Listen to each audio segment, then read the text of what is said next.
सभापति जी नमस्कार। नमस्कार। मेरा नाम है आरुषि ठाकुर। मेरे पिताजी का नाम वीर श्री मोहन सिंह है जी। मैं गांव करणवाड़े की निवासी हूँ। मेरे विद्यालय का नाम सत्य सोइन भारतीय विद्या मंदिर नगरोटा रहता है। मैं अपने क्षेत्र की उन्नति को लेकर आपसे 10 प्रश्न पूछना चाहती हूँ। मेरा पहला प्रश्न आपसे यह है, सभापति जी, ऐसी कौन सी योजना है जिसमें गरीब बच्चे मुफ्त में अपनी परीक्षा संपूर्ण कर सकें? आपका रुचि बेटा, क्वेश्चन का जवाब देने से पहले मैं आपके स्कूल SSBM जो आपका स्कूल है पूरी एडमिनिस्ट्रेशन का तहे दिल से धन्यवाद करता हूँ, जिन्होंने आपको ये सराहनीय टास्क दिया है जो गांव के बारे में हाल जानने का। उसका मैं बहुत बहुत आभारी हूँ आपके स्कूल का।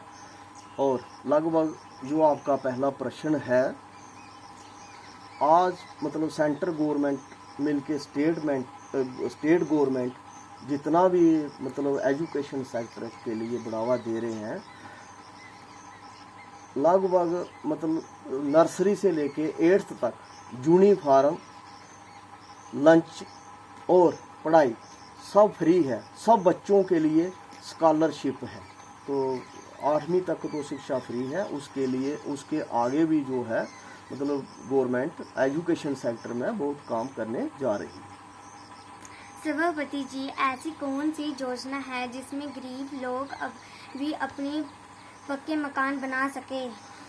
गरीब लोग जो पक्के मकान बना रहे हैं वो PMAY के तहत, प्रधानमंत्री आवास योजना के तहत, हर गरीब परिवार को जिसके पास रहने के लिए छत नहीं है उसके लिए सेंट्रल गवर्नमेंट की तरफ से प्रधानमंत्री आवास योजना के तहत उसको लगभग 1.5 लाख रुपया दिया जाता है। उसके मतलब 30 जो लोग मतलब इस वर्ग में पाए जाते हैं उन सब का ये कार्य हो रहा है। लगभग हमारी पंचायत में 53 घर जो है PMAY के तहत बन रहे हैं। उनमें से लगभग 40 बन चुके हैं। 13 मकानों का निर्माण कार्य चल रहा है। इसके बाद जो छूट गए हैं पहले सर्वे के मुताबिक, उसके बाद आवास प्लस में 73 घर, वो भी 22 से पहले गवर्नमेंट का जैसे प्रावधान है उससे पहले उनको भी मंजूरी मिल जाएगी और कंप्लीट कर दिया जाएगा। सभापति जी, ऐसी कौन सी योजना है जिसमें हमारे बुजुर्गों को घर बैठे आमदनी आ सके? ये PM पेंशन योजना के तहत ओल्ड एज पेंशन जिसको बोलते हैं, जो बुजुर्ग 60 से प्लस हैं, हमारे गांव के जितने भी हैं जो इस क्राइटेरिया में आते हैं, जिनकी आय 3000 से कम है, सबकी पेंशन लगवा दी गई है। और उनको जो पेंशन जो है प्रधानमंत्री पेंशन योजना के तहत दी जाती है। सभापति जी, ऐसी कौन सी योजना है जिसमें गरीब लोग मुफ्त में रोटी खा सकें?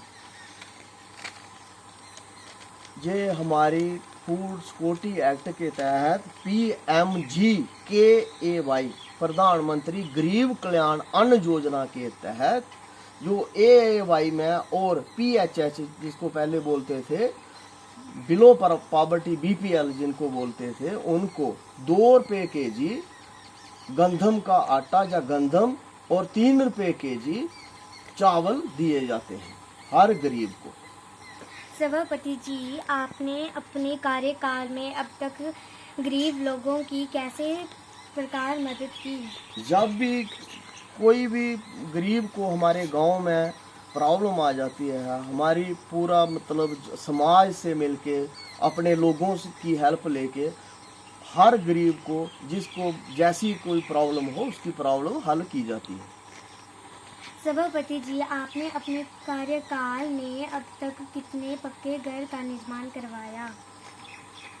हमारा कार्यकाल लगभग 2.5 साल हो गए हैं। 2.5 साल में हमने सैंक्शन मिली थी हमें 53 घर की, और उसमें मैंने आपको पहले भी बताया कि उसमें से हमने लगभग 40 घर तैयार कर दिए हैं और 13 घरों का जो है कार्य निर्माण शुरू है। सभापति जी, आपने अपने कार्यकाल में अब तक कितने तालाबों का निर्माण करवाया? अपने 2.5 साल के कार्यक्रम में हमने तालाब तो अभी कोई बनाया नहीं है, मगर 3 तालाब रखे हैं जिनकी एस्टिमेशन हो गई है और जल्दी वो तालाबों का काम शुरू हो जाएगा और कंप्लीट हो जाएंगे। सभापति जी, आपने अपने कार्यकाल में अब तक कितने पानी के कुएं का निर्माण करवाया? हमने अपनी ग्राम में लगभग 3 बोलियां पक्की बनाई हैं और 3 कुओं का मतलब एस्टिमेशन हो गया है। जल्द से जल्द उनका काम शुरू हो जाएगा और पीने लायक पानी मुहैया करवाया जाएगा लोगों को। सभापति जी, आपने अपने कार्यकाल में अब तक कितने पक्के रास्ते का निर्माण करवाया? हमने अपने कार्यकाल में तकरीबन 8 पक्के रास्ते जो हैं बनाए हैं। हर मतलब बाढ़ के लिहाज से, मतलब लेन के हिसाब से, मतलब बाढ़ वाइज हमने कोई 8 पक्के रास्ते बना दिए हैं अपने कार्यकाल में। आखिरी प्रश्न, सभापति जी, आपने अपने कार्यकाल में अब तक कितने कच्चे रास्ते का निर्माण करवाया? हमने, हमारा गांव जो था कुछ मतलब अनकनेक्टेड था, जैसे हमारा वार्ड नंबर 1 है, इसको जोड़ा है हमने। यहाँ हमने 3 कच्चे रास्ते बनाए हैं और वार्ड नंबर 6 में बनाए हैं। लगभग सब को जोड़ें तो लगभग हमने 11 कच्चे रास्ते जो हैं आज तक कंप्लीट कर दिए हैं। मुझे आपसे मिलकर बहुत अच्छा लगा। हमें भी बहुत अच्छा लगा आपसे मिलके। बहुत बहुत धन्यवाद।